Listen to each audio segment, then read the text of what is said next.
ஓம் சாய்ராம், ஜெய் சாய்ராம். எல்லாரும் நல்லா இருக்கணும், எல்லாருக்கும் நல்லதே நடக்கணும்.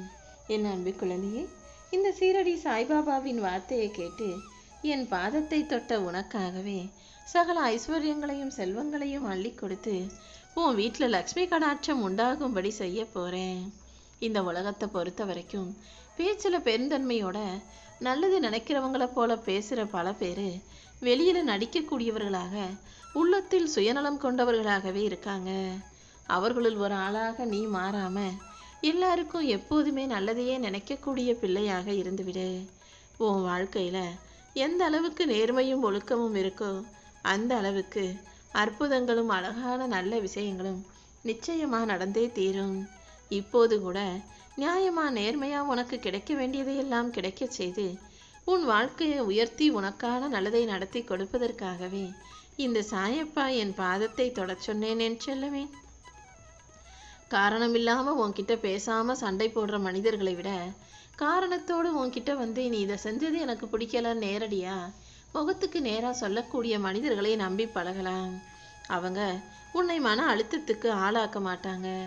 சில பேர் உன்கிட்ட எதுவும் சொல்லாமலேயே உனக்கு மறைவாக இருந்து உன் முகத்துக்கு முதுகுக்கு பின்னால இருந்து உனக்கான விஷயங்களை செஞ்சுக்கிட்டு உன்னை கஷ்டப்படுத்திக்கிட்டும் இருப்பவர்களை விட முகத்துக்கு நேராக பேசுகிறவங்க எவ்வளவோ மேல்கிறத புரிஞ்சுக்கிட்டு அப்படிப்பட்ட நல்ல உறவுகளை உன் கூட வச்சுக்கோ. இந்த சாயப்பா உனக்கு துணையாக எப்போதும் இருக்கும்போது நீ எதுக்காக பயப்படுற? கண்டிப்பாக உன்னை பலமுள்ள ஆளாக மாற்றி உன் வாழ்க்கைக்கான நல்ல விஷயங்களை நடத்தி முடிப்பேன். துன்பத்தில் மட்டும் என்ன நினைக்காம இன்பமான நல்ல விஷயங்கள் நடக்கும் போதும் எனக்கு நன்றி சொல்ல தயாராகு. மற்றவங்க கிட்ட போய் உன் கவலைகளையும் கஷ்டத்தையும் துன்பத்தையும் சொல்வதால உனக்கு நிம்மதி கிடைக்க போறதில்ல. ஆனால் என்கிட்ட வந்து சொன்னீன்னா அது அனைத்தையும் சரி செஞ்சு உனக்கு மகிழ்ச்சியையும் மன நிம்மதியையும் நானே கொடுப்பேன் என் செல்லமே. உன் மனசுல உள்ளதையெல்லாம் நீ அப்படியே மற்றவங்கள்ட்ட வெளிப்படுத்தணும் சொல்லணுங்கிறதுக்காக தான் நான் மனிதர்களுக்கு பேசும் சக்தியை கொடுத்தேன். ஆனால் அதுக்காக எல்லாத்தையும் மனசில் பட்டதையெல்லாம் பேசிடக்கூடாது. எந்த விஷயத்தை எப்படி யார்கிட்ட பேசணுன்றதை யோசித்து அளவோடு புரிஞ்சு பேசும்போது மன அமைதியோட உன்னால் வாழ முடியும். உன்னால் முடிஞ்ச நற்செயல்களை செய்யக்கூடிய பிள்ளையாக நீ இருந்தீனா கண்டிப்பாக நான் உன்னை கை கொடுத்து காப்பாற்றுவேன். அளந்து அளவாக யோசித்து பேசும்போது புத்தியில் தெளிவும் உன் வார்த்தைகளில் பிரகாசமும் இருக்கும். உன் வாழ்க்கையில் காணாமல் போனவங்களை கூட தேடலாம். ஆனால் கண்டும் காணாமல் உன்னை பார்த்துட்டு விலகி போகிறவங்கள நீ தேடி போக வேண்டாம் என் செல்லமே.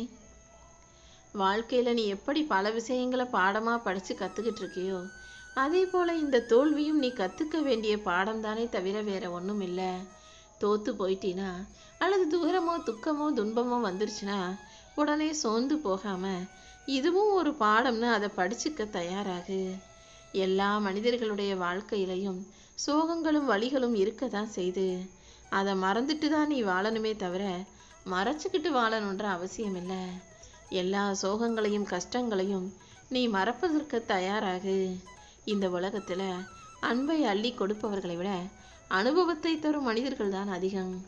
கஷ்டம் பிரச்சனை துன்பம்ங்கிற அனுபவத்தை யார் கொடுத்தாலும் அதை கற்றுக்கொண்டு கடந்து வந்துவிடு என் செல்லமே. நம்ம செய்கிறது மற்றவங்களுக்கு பிடிக்கணும், நம்மளை பார்த்து எல்லாரும் பாராட்டணும், அப்படி சொல்லணும், அழகாக இருக்கன்னு சொல்லணும், இப்படி சொல்லணும், நம்மளை பாராட்டணும்னு அடுத்தவர்களை ஈர்ப்பதற்காகவும் அடுத்தவங்க என்ன நினைப்பாங்களோன்ற எண்ணங்களுக்குமாகவே இங்கு பல பேரின் வாழ்க்கை நகர்ந்துக்கிட்டு இருக்கு. உன் வாழ்க்கையில் நீ செய்கிறது உனக்கு பிடிச்சா போதும், உன்னை பற்றி உனக்கு தெரிஞ்சா போதும். அடுத்தவங்க என்ன நினச்சாலும் என்ன பேசினாலும் நீ அதை கண்டுக்கவோ காதில் வாங்கிக்கவோ அவசியமில்லை. ஏன்னா வாழ்க்கையில் நீ தடுக்கி விழுந்தீனா உன்னை தூக்கி விட யாரும் வரப்போகிறதும் இல்லை. உனக்கு ஒரு கஷ்டம்னா அந்த கஷ்டத்தை நான் வாங்கிக்கிறேன்னு சொல்லவும் யாரும் இங்கே இருக்க போகிறதும் இல்லை. ஆனால் நீ நடந்து போனீனா தடுக்கி விடுறதுக்கும் உன் வாழ்க்கையில் உன்னை முன்னேற விடாமல் தடுப்பதற்கும் இங்கு பல பேர் உறவுகள்னு சொல்லிக்கிட்டு ஓடி வருவாங்க. அதனால தான் நல்லது செய்யாத இந்த மனிதர்களை நீ தலையில் தூக்கி வச்சு கொண்டாடவோ அல்லது அவர்களை பற்றி நினைக்கவோ வேணாம்னு சொல்கிறேன். வாழ்க்கைனா 1000 இருக்கும். நல்லது கெட்டது வருத்தம் வேதனை மகிழ்ச்சி துக்கம்னு எல்லாமே வரத்தான் செய்யும். எதையும் தாங்கும் இதயம் உனக்கு இருந்துச்சுன்னா உன் வாழ்க்கை அமைதியாக இருக்கும் என் செல்லமே. இங்க இருக்கக்கூடிய எல்லா மனிதர்களும் தன்னுடைய உண்மையான முகத்தை அப்படியே வெளியே காட்டுறாங்கன்னா நினைக்கிறேன்? நிச்சயமா இல்லை. எல்லா மனிதனுடைய மனசுக்குள்ளேயும் ஒரு முகமூடிய போட்டுக்கிட்டு தான் யாருன்றதை வெளிக்காட்டாதவர்களாக இருக்காங்க. யாரும் அறியாத முகம் இங்கு அனைவரிடமும் இருக்கிறது. அது தெரியாத வரைக்கும் இங்கு எல்லாருமே நல்லவங்க தான். இந்த உலகத்துல தப்பு செய்ய பயப்படுற மனிதனை விட தப்பு செஞ்சா வெளியே யாருக்கும் தெரிஞ்சிடக்கூடாதுன்னு பயப்படுறவங்க தான் நிறைய இருக்காங்க. தப்பு செஞ்சுட்டு அது யாருக்கும் தெரியக்கூடாதுன்னு நினைக்கிறதுக்கு பதிலாக தவறே செய்யாமல் இருக்கலாம் அல்லவா? நீ மற்றவங்களை புரிஞ்சுக்காட்டியும் பரவாயில்ல, எந்த விஷயத்தையும் யாரையும் தப்பாக புரிந்து கொள்ளாதே. யார் எப்படிங்கிற உண்மை தெரிகிற வரைக்கும் யார் மீதும் தேவையில்லாத நம்பிக்கையோ அல்லது அவர்களை பற்றி வெளியில பேசுறதும் வேண்டாம்.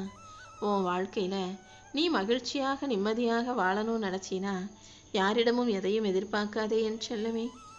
அதே போல நீ யாருக்காகவும் உன்னை மாத்திக்கவும் வேணாம். உனக்காக தன்னையே மாற்றிக்கொள்ளும் ஒரு மனிதர் கிடைச்சாங்கன்னா அவங்கள நீ கைவிடவும் கூடாது. வாழ்க்கையில் வெற்றி அடையணும், நீ நல்ல நிலைமைக்கு வளரணும்னு நினைச்சினா உன் வாழ்வில் இருக்கும் ரகசியங்களையும் உண்மைகளையும் நீ யாரிடமும் பகிர்ந்து கொள்ளக்கூடாது என் செல்லமே. இந்த வாழ்க்கைங்கிறது ஒரு மாயையான ஒரு புரிஞ்சுக்க முடியாத புதிர் தான். ஏன்னா உனக்கு பிடிச்சதை உன்கிட்ட இருந்து பறிச்சுக்கிறோம், பிடிக்காததை உன் கையில கொடுத்து சந்தோஷமா வாழுன்னு உன்னை உற்சாகப்படுத்துறதுக்கு பேர் தான் வாழ்க்கை. வாழ்க்கை உனக்கு எதை கொடுத்தாலும் என்ன எடுத்தாலும் நீ எதையும் கவலைப்படாத. தேவையில்லாம மற்றவங்க கிட்ட போய் பேசுறதை விட மௌனமாக இருப்பதே சிறந்ததுங்கிற உண்மையை புரிஞ்சுக்கோ. ஏன்னா உன் மனசை புரிஞ்சுக்காத ஒருத்தருக்கு நீ பேசுற வார்த்தைகளும் புரியாது. உன்னை தாழ்த்த நினைக்கும் மனிதர்கள் முன்பாக நீ உயர்ந்து வாழ்ந்து காட்டணும். அதுவே உன்னை வாழ்த்தி பாராட்டுபவர்கள் முன்பாக நீ பணிந்து நிற்கணும் என் செல்லமே.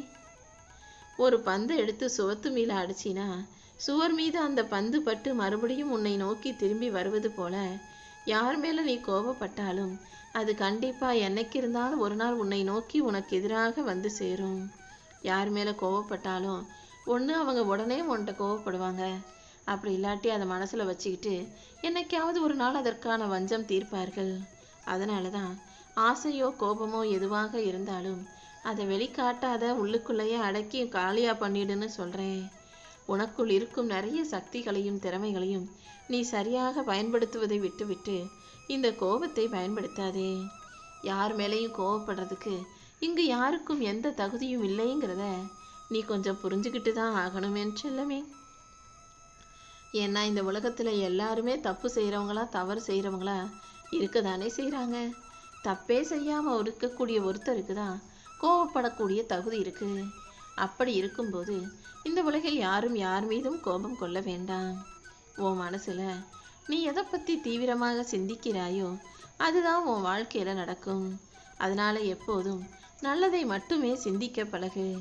உன் வாழ்க்கையில எல்லா விஷயங்களும் நல்லபடியாக நடக்கும்படி இந்த சாயப்பா உனக்கு துணையாக இருந்து வழிகாட்டுவேன்.